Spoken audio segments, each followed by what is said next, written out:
everyone. Welcome to Facebook Live with my really good friend and creative collaborator, Dan Sullivan. Dan, I'm really excited to talk today because it is a year since the pandemic was called. And it's been a year for me tomorrow since last time I was in the office. So I think we're going to have a really interesting conversations in terms of some reflections. And one of the things I know that I want to talk about is how quickly you adapted and responded. I think we can have a really rich conversation. It's been a year, as people are saying. Also, I'm Shannon Waller, and as of this summer, it will be 30 years, Dan, that we've worked together at Strategic Coach, and love the conversations that I get to have with you in so many different areas. So, Dan, let's reflect back to a year ago when we made the call to not do live workshops because of things starting to lock down and shut down. You had a really interesting thinking process that you went through that allowed you to respond faster than anyone else I know or met or have talked to about the whole thing. So can you talk about that? Because it continues to impress me, as I know that you know. It is actually a really good strategy for other really challenging situations. Yeah, well, first of all, I've had other scary situations in my life. As a matter of fact, I was born in 1944, so this was the last year of the Second World War, and I was actually born 2 weeks before the invasion of Normandy, which was in the Second World War. That was a big event, and all of the people that I knew when I was growing up as children had very vivid recollections of not only the Second World War, but the Great Depression. My mother had been in the Spanish flu epidemic. Her household was quarantined for 3 months, so they couldn't leave their house for 3 months. I'm kind of a history buff.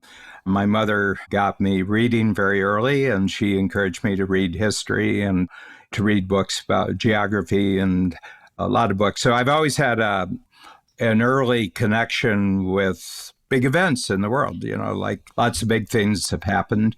When I was 30, I became an entrepreneur.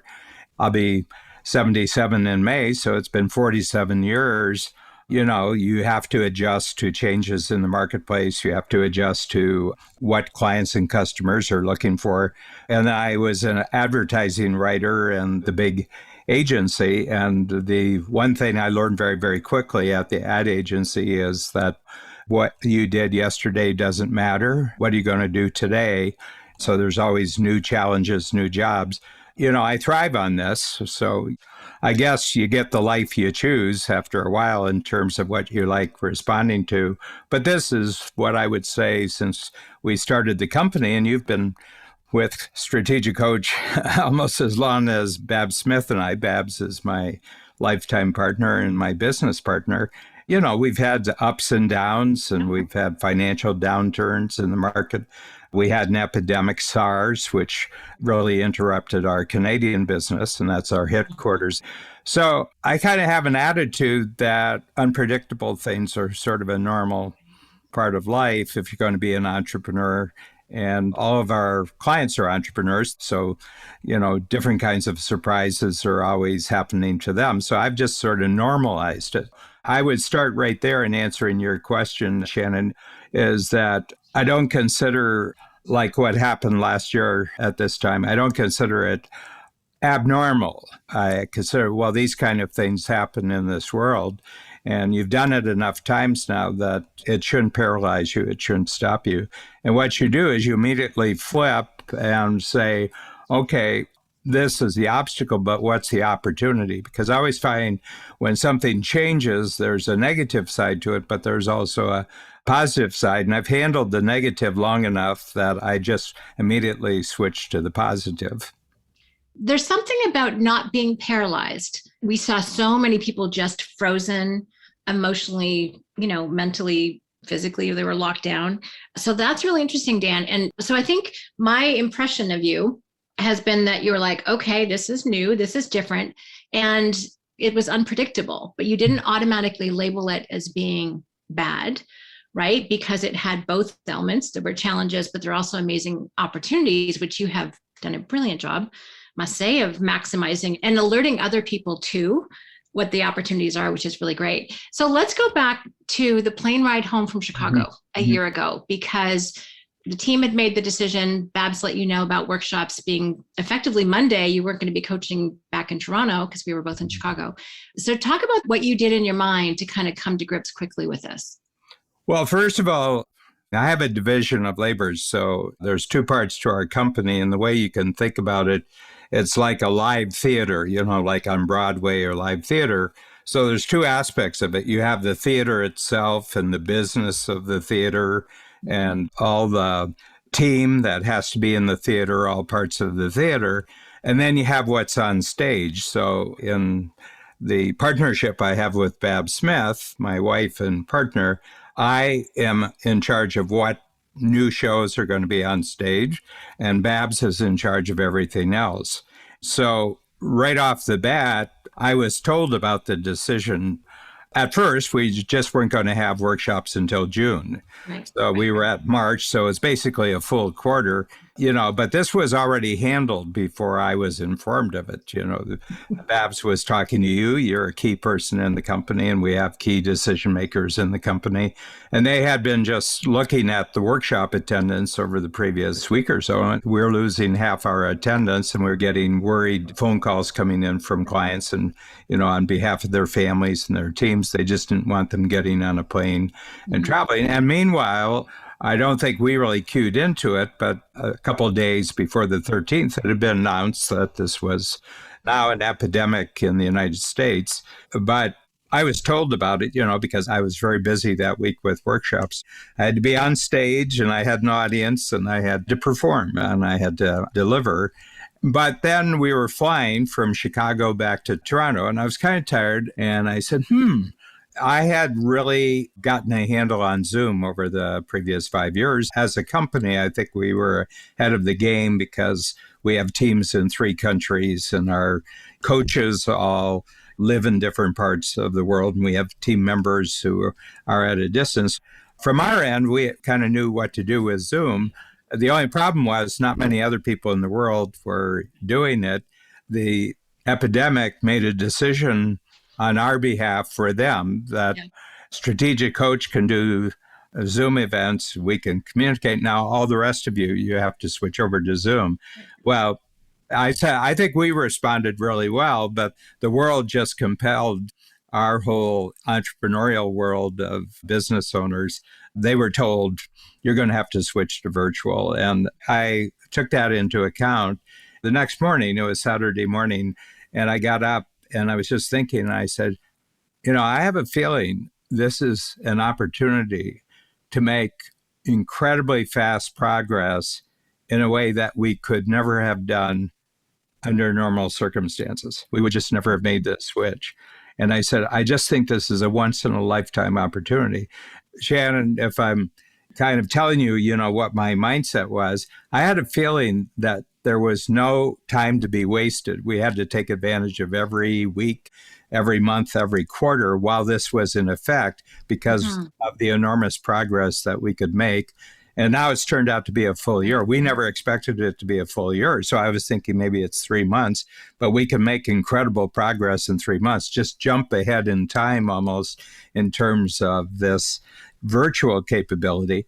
And I said, and then we'll go back to in person, but we'll learn so much while we're down that a lot of it will be new and it'll last. And so I had sort of an urgency not to waste any of the time that was being made available to us doing this.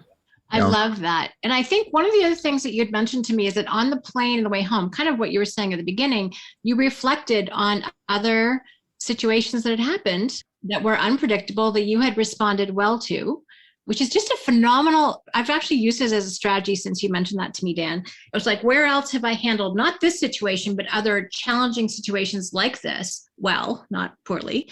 And you kind of do, well, we would call it a positive focus. And that gives you some of the confidence and strength that you can respond. So can you speak to that for a moment? Because I found it incredibly practical to know that that's specifically what you did to come to grips with this. Yeah. So as an entrepreneur, I started being a coach in the marketplace in 1974. In the first 5 years, I was divorced. I had just gotten married and I was divorced. I was bankrupt. I went through a bankruptcy and I went through 3 major orthopedic operations. I broke both of my Achilles tendons and I tore my meniscus, all of which were, general surgery operations, and I was on crutches. Meanwhile, I was out on my own, starting an entrepreneurial business. So those were the first 5 years of my entrepreneurial career. I haven't had a 5-year period since to match the uncertainty and the insecurity and the anxiety of those first 5 years. And I got through it. So I went back and over next couple of days, I just went back and say, okay, this happened. Why did you get through it? This happened. Why did you get through it? And the whole point is that I said, there's a lot of things I don't know about what's going to happen here. But insofar as I can plan my day, insofar as I can have my thoughts about what I'm creating for other people, in other words, I'm getting paid by other people to provide a service. So my personal life is one part of my life, but as far as my coaching customers and clients, that's not their business. I mean, they're not living my life. So the degree to which I can carve out every day a period where I'm actually creating value and I'm actually, my focus is on someone else, and then review it at the end of the day and say, that was a winning day. And I do this today, and I say, I think I can do that tomorrow. So what happens, and I told you this during the first 2 months, I said, I'm just operating 24 hours to 24 hours here. I don't have high beams on right now. I'm just looking, what can I possibly do and contribute? Yes. And you have to understand, I was alone in the 1970s. Mm-hmm. We have a team of 110 people. Mm-hmm. We have 16 coaches who have 16, 17 years experience. You have close to 30 years experience in the program. We have a leadership team that has 15, 20, 25 years experience. I said, I'm just part of the action here. I just have to pay attention to my part of the action. There's lots of great contributors here. So I had the reassurance that I had this big team. And I said, I just don't want to let down the team. Wherever the team is depending on me, then I want to fully give them confidence that Dan is delivering during this time, Yeah. It's interesting to me, Dan, because you figured out what you did have control over, or you've been talking about uncertainty. So you realize you control over your only daily schedule. You really shortened your time frame to deal with the uncertainty to 24 hours. We all have control over our 24 hours. Yeah. You didn't focus on what you couldn't control, and you focused on other people and how you could create value for the team and for our clients. And you and I got to hang out a lot on Zoom, which was really fun, doing our scary times. Turned from basically a 2-page 11 by 17 handout to an online handout to, and we'll post it in the chat, by the way, to a 2-part audio podcast to a 12-part audio series that then later turned into a video series and a book. And a book, yeah. Yeah. Yeah. The interesting thing is I became aware that there was a bonus. I got all my travel time back. Yes. Didn't have to go to the office. Normally, we would be going to Chicago, flying to Chicago. And I said, wow, all that travel. I mean, even on a daily basis, we live in Toronto, a main office is in Toronto, but with traffic and everything else, by the time you get ready to go to the office, it's about 45 minutes before you're actually there, and 45 minutes in good traffic. So I said, I got an hour and a half back times 5 days a week. I just got the equivalent of a full day a week back.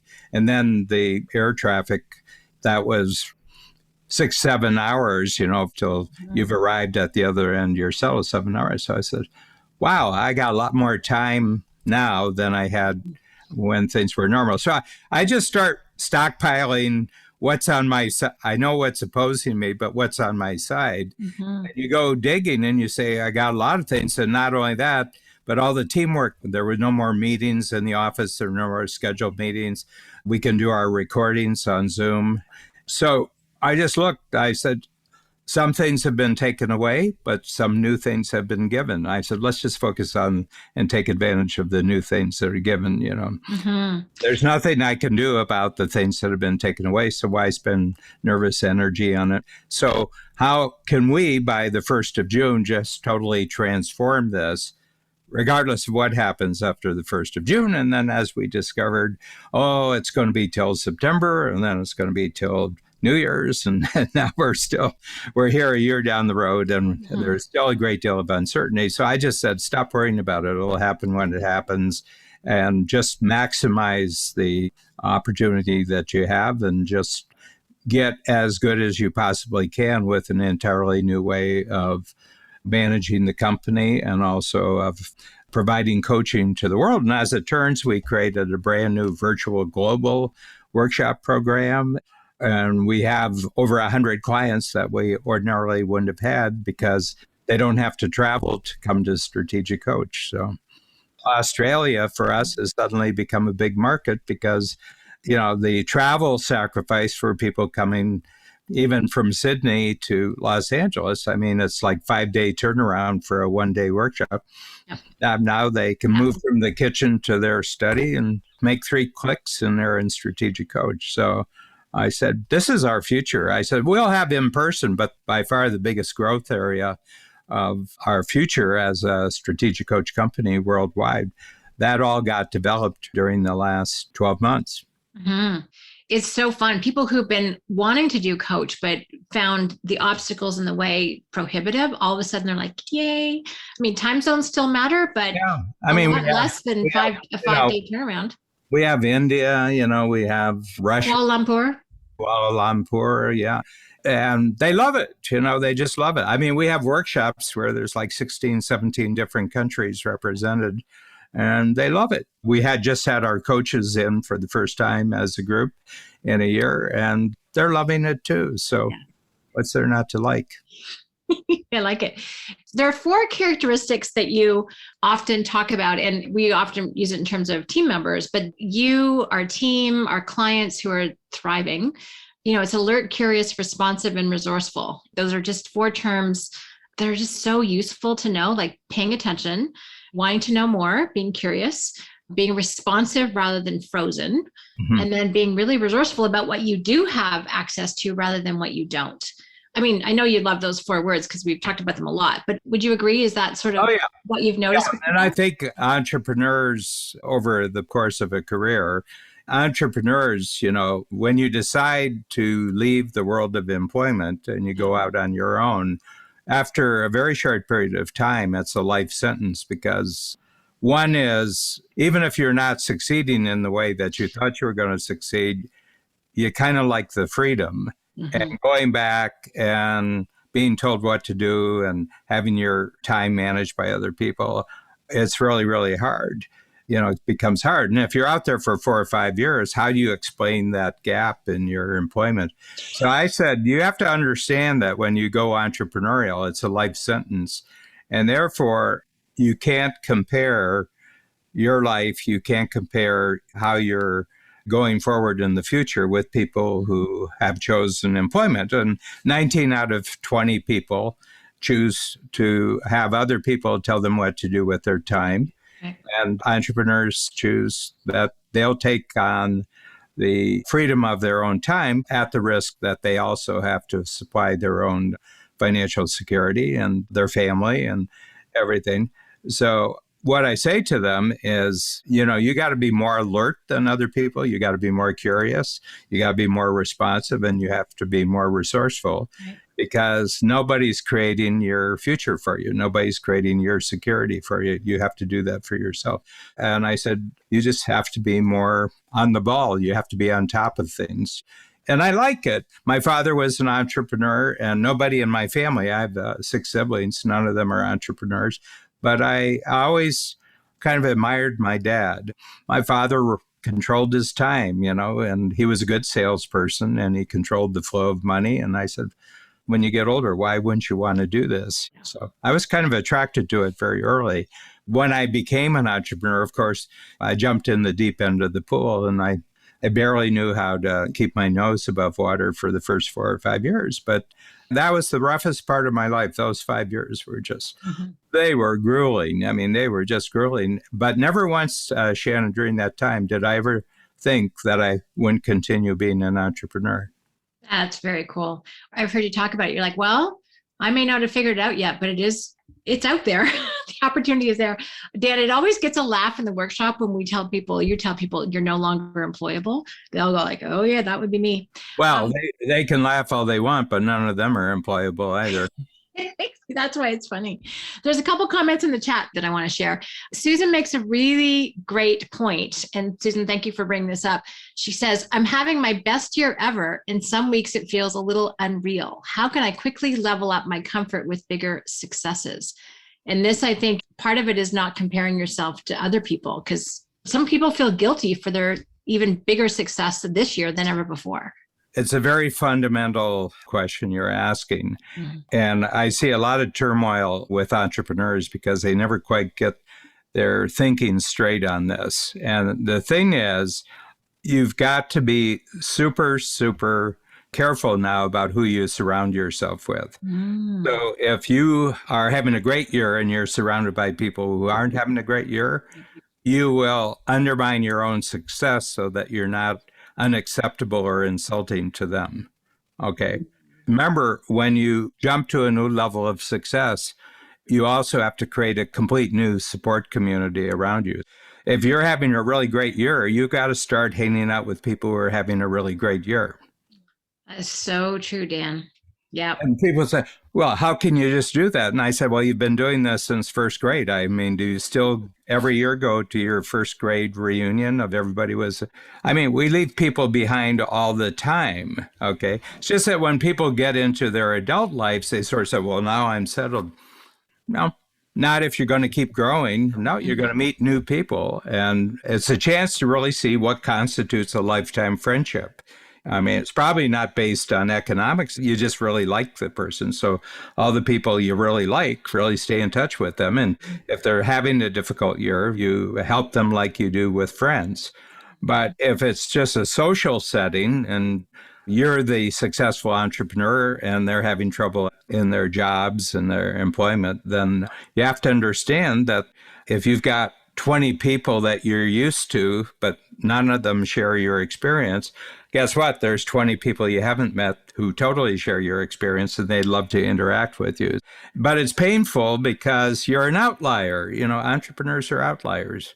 Okay. It's the opposite of conforming. You're living a life that's the opposite of conforming. So you don't have to be lonely. You can be an outlier without being lonely. You have to have outlier friends. You have to have outlier support network. Great point, Dan. We've got a couple more minutes, a couple other great comments from our friend Chad. Hi, Chad. Acting quickly on the opportunity while everyone else is in the let's wait and see mode is what gives some of us great advantage as entrepreneurs. P.S. Nobody executes better Zoom workshops than Strategic Coach. So thank you for that, Chad. And then Jeffrey says the 100 days that I changed to 60 days for our business action plan was critical to our success in 2020. So a lot of people like you, Dan, are when they respond quickly and move to take advantage of that opportunity rather than the let's wait and see attitude. Those are the people, well, it goes back to alert, curious, responsive, resourceful, are the ones who are experiencing some of that success. You know, what I try to create for our clients are questions that enable them to see things from a different perspective. And one that just came up in the workshops this week, and it's a real winner because of the results I got. And I said, you know, the way you read it in the news media and the way people are talking, well, we're almost through with this, you know, we'll have our vaccines and then things will kind of return to normal. And I said, well, maybe. And I says, but here's another way of looking at it. What if last year was just a taster of the next 25 years and we're going to have 25 bad years in a row? Okay. And I said, first of all, in history, that's happened. You know, people who were in the flu epidemic of 1918 to 1920, and then they didn't have a great 1920s. They went through the Great Depression. They went through the Second World War. For a lot of people, that was a bad 25 years in a row. So I say, I know historically that there have been bad centuries in history. And I said, so if this was just the first of 25 bad years, you as an entrepreneur, you as an individual, how would you think about that now so that for you it was actually a really great next 25 years, regardless of what happened to anyone else? And they said, oh. And I said, well, how many of you are planning to live the next 25 years anyway, regardless of what happens? Okay. So how much control do you have over what happens in the world? Like zero. Right. And I said, but how much control do you have over what happens inside your head and what happens during your next 24 hours? As much as you want to have. So I said, I can't control world events. I can't control the economy of my country. I can't control the weather. I can't control. But as far as how I think about things, I can control that. And as far as my time, I control that for the next 24 hours. And if I do it well today, I'll feel more confident about doing it tomorrow. So that's how I look at things. I'm 76, so I've had 3 25-year periods. I know what a 25-year period is. So, I've got 25-year skill. I know how to live through 25 years. So the whole point is that when people are really frightened and they're alarmed, is that's because they thought things were always going to be normal and good. It's probably not a useful way to look at the world. I love that, Dan. And when you asked that in the workshop yesterday, the answers were so fast in my head. It was have financial stability and security. It was always focus on progress, not perfection. And it was focus on creating value with the people. And being a hero to other people. Exactly. Yeah. And if I know I do that, I can have a phenomenal 25 years, regardless of what happens outside that. So to my mind, it's not a pessimistic point of view. It's actually a very optimistic point of view. So awesome wisdom from this last year, Dan. So thank you very much for sharing that with us. Great to hear your input and your insights as always. Shannon, it's always a pleasure. Thank you.